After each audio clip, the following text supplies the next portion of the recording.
दोस्तों,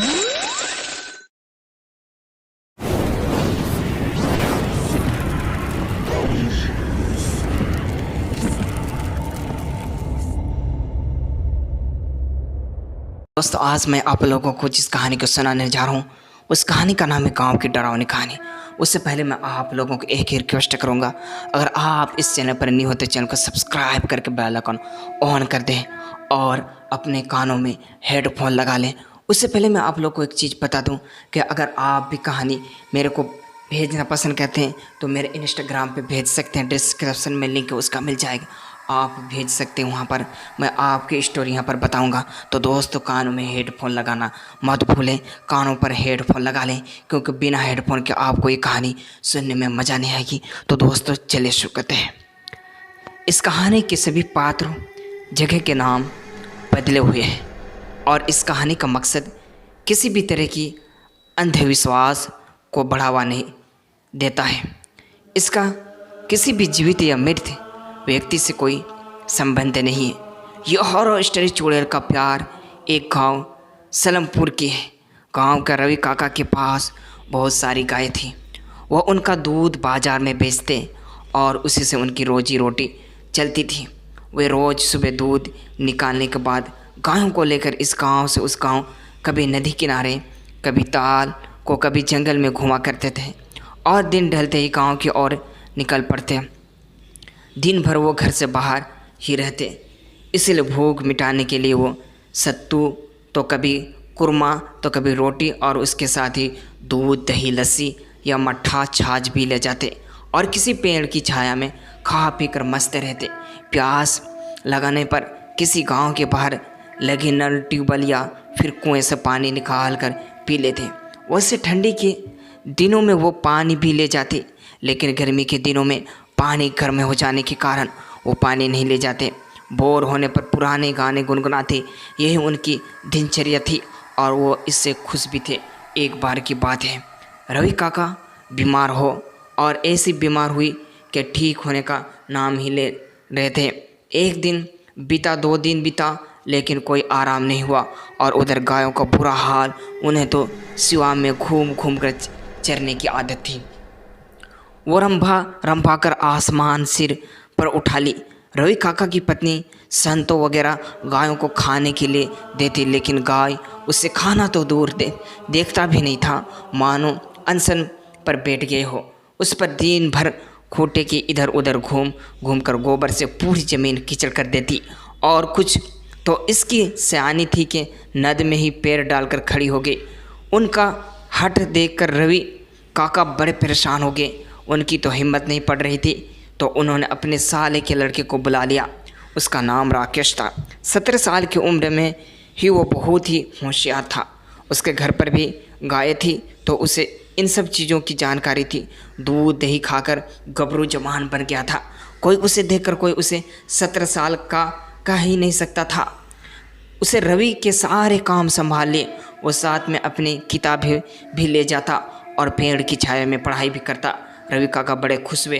गर्मी का दिन था, खेतों में घास गर्मी की वजह से खत्म हो गई थी और उसे इस इलाके की जानकारी भी नहीं थी।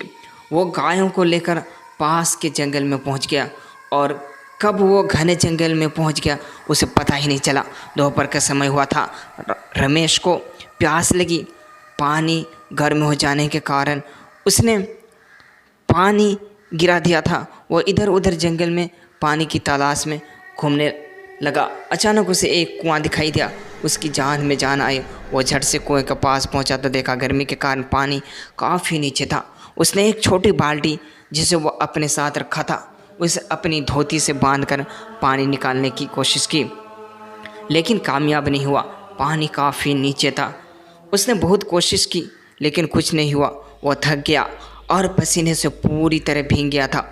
वो हार कर पेड़ के ओत पर बैठ गया। तभी उसे पायल की छम छम की आवाज़ सुनाई दी। वो चौंका कि इस जंगल में और दोपहर के समय कौन आ सकता। उसने पीछे मुड़कर देखा तो एक बेहद खूबसूरत लड़की अपने कातिलाना अंदाज़ों के साथ रमेश की ओर चली आ रही थी। रमेश उसे देखता रह गया। उसे किशोरी की खूबसूरती में रमेश खो गया था। पास आकर उस किशोरी ने नटखट अदा के साथ रमेश को पूछी, प्यास लगी है क्या, मैं पानी पिला दूं? रमेश तो जैसे सुध बुध खो बैठा था, उसने घबरा कर हाँ में सिर हिला दिया। किशोरी आगे बढ़ी और कुएं की जगह पर पहुंचकर अपने दोनों हाथों की अंजुली बनाया और कुएं में झोंक गई। रमेश जैसी सहमित हो गया था, उसे कुछ दिखाई ही नहीं दे रहा था। किशोरी ने पानी निकाला और रमेश की तरफ बढ़ी। रमेश बिना कुछ बोले अपने अपने हाथों को अंजुली बनाकर अपने मुंह से सटा दिया। किशोरी ने अपने अंजुली का जल रमेश के अंजुली में उड़ेलना शुरू किया और रमेश ने उस अमृत रूपी जल को पीना शुरू कर दिया।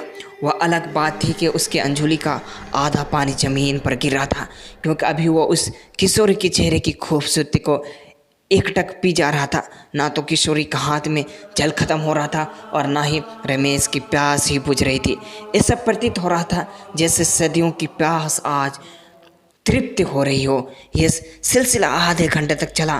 तभी किशोरी ने ध्यान दिया कि रमेश पानी कम पी रहा था और उसके चेहरा का रसपान अधिक कर रहा था। तो वह असहज होते हुए बोली, और पिलाऊं कि बस?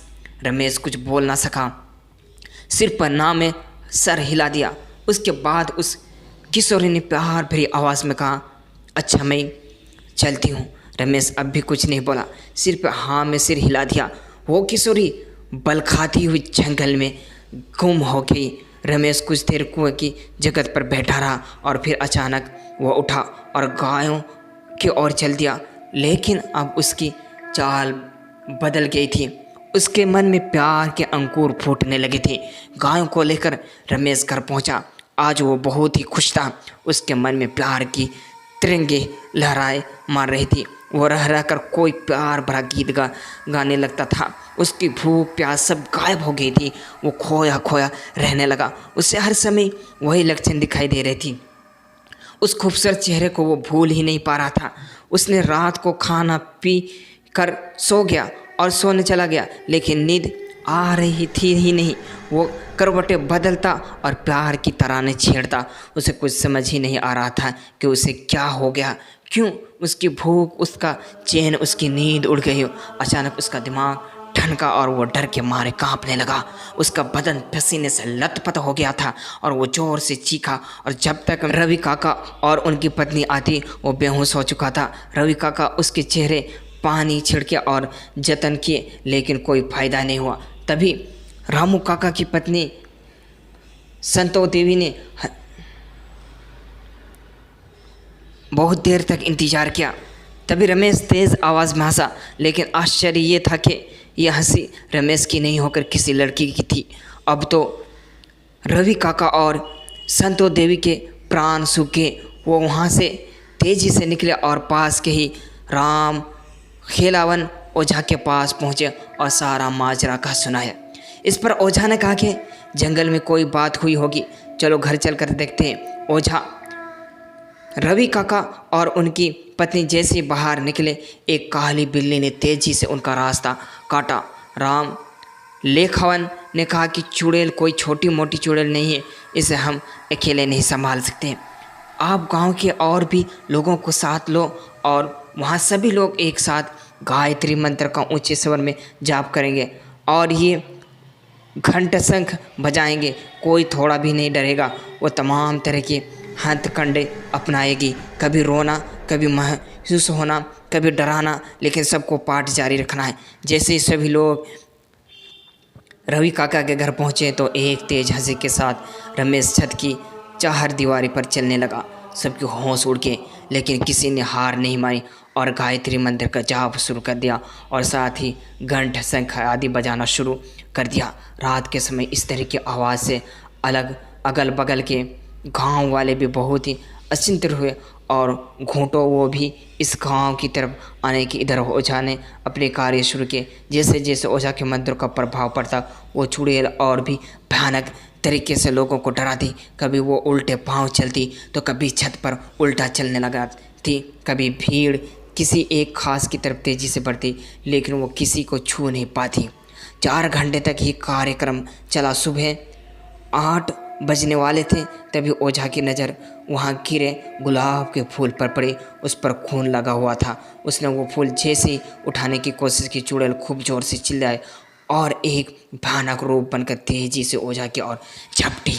लेकिन तब तक ओझा ने फूल को आग में डाल दिया और आग में डालते ही रमेश का शरीर शांत होने लगा और कुछ ही समय में एक तेज चित्कार के साथ एक काला गहरा धुआं रमेश के मुंह से निकला और रमेश उठकर बैठ गया। पूरा माहौल सामान्य हो गया था। ओझा के पूछने पर रमेश ने सारी बात बता दी और उसने बताया कि उसे रात को नींद नहीं आ रही थी, तभी वो चुड़ैल मेरे पास उसी रूप लड़की के रूप में आई थी। तब मुझे शक हो गया था। मैंने उसका नाम पूछा, वो कुछ नहीं बोल रही थी। उसने इस गुलाब के फूल के कांटे को मेरे अंगुली से चुभा दिया और जैसे इसमें खून लगा वो अपने असली रूप में आ गई। इस घटना के बाद रमेश के साथ ही रवि काका उस जंगल की तरफ जाना छोड़ दिए। लोग इस चुड़ैल का प्यार में काफ़ी हद पर थे। कई दिनों तक ये बात लोगों के बीच केंद्र बिंदु बनी रही। दोस्तों, ये कहानी आपको कैसी लगी कमेंट सेक्शन में राय जरूर